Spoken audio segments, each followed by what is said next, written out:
In this new Ultimate Team series, I make the best team I believe possible, picking players from all eras of NBA history. It isn't just about how talented the teams are, but I'm also trying to build teams that would gel and execute well together. Today, we're looking at the Ultimate Heat team. Before I get started, here are the rules you need to know. To build each franchise's ultimate team, I will be picking a starting 5, a second unit representing each position, and then 3 additional rotation players at any position I choose. In total, there will be 13 roster spots. It's worth mentioning that I will not simply be building these teams based on how talented each player is, but I'll also be factoring in how well these players would do together as teammates. So without further ado, let's get into it. Starting at the point guard position is the 6-foot star Tim Hardaway. According to himself, he's got skills. Not everyone will get that reference, but what you need to know is that Hardaway was one of the meanest ball handlers of his era. He was a strong dual threat, as he was one of the best scoring point guards in the entire league, while also being an above-average facilitator. With some incredible wings by his side, Hardaway will be sure to provide plenty of alley-oop highlights. He made 2 All-Star teams in his time with the Heat, and at his Miami best in 1997, he averaged 20 points, 9 assists, and 2 steals on 53.2 true shooting percentage. Starting at shooting guard is arguably the greatest Heat player ever, Dwyane Wade. Flash was pretty much as good as it gets when it comes to being a slasher. In his prime, Wade was one of the greatest finishers around the rim, not just in his era, but in NBA history. Oftentimes, he doesn't get enough credit for his defensive play, as he made 3 all-defense teams and is in the conversation for the title of the greatest shot-blocking guard in NBA history, right alongside of Michael Jordan. In 2009, Wade actually led the league in scoring, as he averaged 30 points, 7 assists, 5 rebounds, and 2 steals on 49% shooting. With his 3 championships to go along with his tremendous experience, Wade will be one of the more consistent leaders on the squad. Starting a small forward is the NBA GOAT candidate LeBron James. In my opinion, this was James at his absolute peak, as his strength and athleticism were as good as ever, while his defense was among the very best in the league. Specifically, in LeBron's 2012 to 2013 season, he was elite in just about every category, as he averaged 27 points, 8 rebounds, and 7 assists on 56% from the field and 41% from three-point range, which was easily the best of his career. LeBron was a part of the Miami Heat squad that won 27 straight regular season games. But now, with a prime Dwyane Wade by his side, and with Tim Hardaway at the point instead of Mario Chalmers, there's no telling what this team is capable of. Starting at power forward is the 6'11 star Chris Bosh. Obviously, he's shown his ability to have flawless on-court chemistry with his fellow teammates Wade and LeBron, and as a consistent double-double threat, he'll be a valuable asset to this starting unit. Bosh's best was in the 2012 to 2011 season, where he put up around 19 points and 8 rebounds and 36 minutes of action per game. With so many fantastic superstars in this starting lineup, Bosh will have plenty of open opportunities for mid-range pull-ups, and he was a very solid option for that, as he was hitting 53% of his shots beyond 15 feet in the 2013 season. Starting at center is the man known as the Diesel, Shaquille O'Neal. Obviously, Shaq was at his very best in Los Angeles, but although he took a step back in Miami, I think many people forget just how good he still was as a member of the Heat. For example, Shaq was actually the league MVP runner-up behind Steve Nash in the 2004 to 2005 season, as Shaq averaged 23 points, 10 rebounds, 3 assists, and 2 blocks on 60% shooting from the field. With a stacked starting 5 such as this, the Diesel will be enjoying the most single-man coverage that he's ever experienced.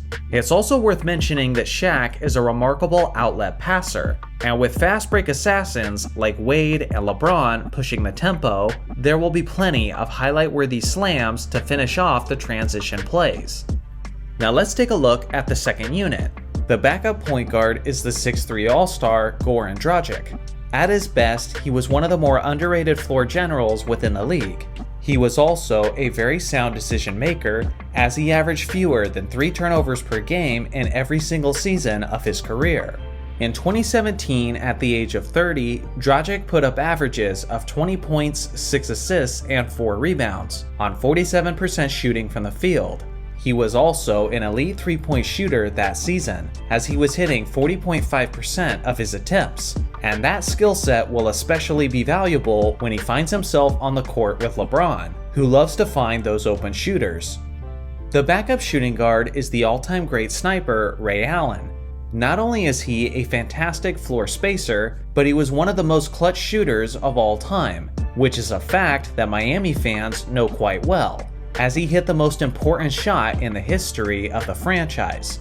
He didn't join the Miami Heat until he was 37 years old, and in that first season with the team, he only averaged 10 points and 25 minutes of action per game.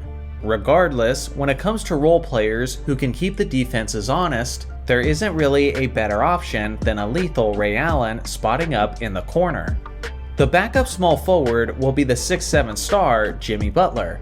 Simply put, he's one of the all-time great playoff performers. He's also a dangerous two-way threat, as he's made 5 all-defense teams throughout his career and even led the NBA in steals per game in 2021. As talented as this all-time group is, there's no question that they will make the ultimate team playoff bracket. And with that being said, that's where Butler will shine the brightest, as he has a clutch gene that is rivaled by very few greats.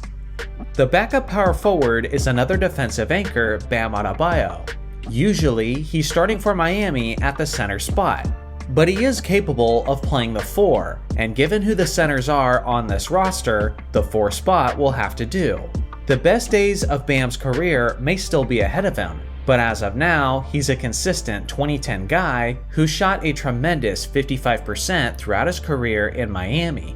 Occasionally, he'll also make a great substitution for Shaquille O'Neal in late game situations, seeing how Bam is actually a pretty decent free throw shooter, which will make the hack-a-Shaq strategy ineffective for opposing teams. The backup center is simply one of the greatest rim protectors of all time, Alonzo Mourning. Zoe was an intimidating two-way player who could score, rebound, and block shots with the best of them. He was a 5-time All-Star during his Miami years, and he actually led the league in blocks per game twice, getting as high as 3.9 in 1999. Alonzo was the league's Defensive Player of the Year twice, and his defense was a major help towards their NBA championship in 2006. Relieving Shaq off the bench is something he did quite often during those years, and in this case, he'll be doing more of the same, as Adebayo and Mourning are some pretty elite subs for the painted area. Now onto the 3 rotation players. The first is the sharpshooting small forward, Glenn Rice. This 6'8" All-Star was one of the best scorers of his era, especially from the perimeter.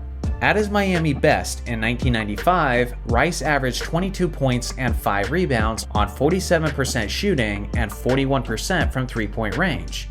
He's yet another perfect teammate to share the floor with LeBron, as Rice's preferred style is to spot up on the perimeter in catch-and-shoot situations. The second rotation player is the 6'10" small forward, Lamar Odom. He only played 1 full season in Miami, but it was a solid one as he participated in 80 regular season games and averaged 17 points, 10 rebounds, and 4 assists on 43% shooting. With his tremendous length and with his quality ball handling, Odom makes for quite the versatile substitution, who will certainly be a major spark off the bench whenever he's called upon. The last rotation spot and the final spot on this roster goes to the 7-foot center, Hassan Whiteside. His decline has been steep and quick in recent years, but some may already be forgetting just how impactful he was at his best. For example, in the 2016 to 2017 season, Whiteside averaged 17 points, a league-leading 14 rebounds, and 2 blocks on 56% shooting from the field.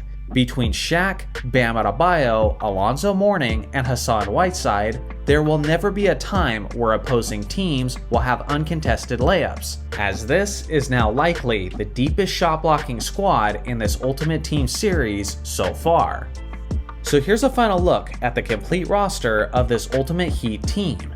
Not gonna lie, this roster looks absolutely terrifying on paper. Just imagine the 2013 Miami Heat, but instead of Mario Chalmers and Udonis Haslem alongside of the Big Three Heat, it's instead an elite Tim Hardaway and an MVP candidate Shaquille O'Neal.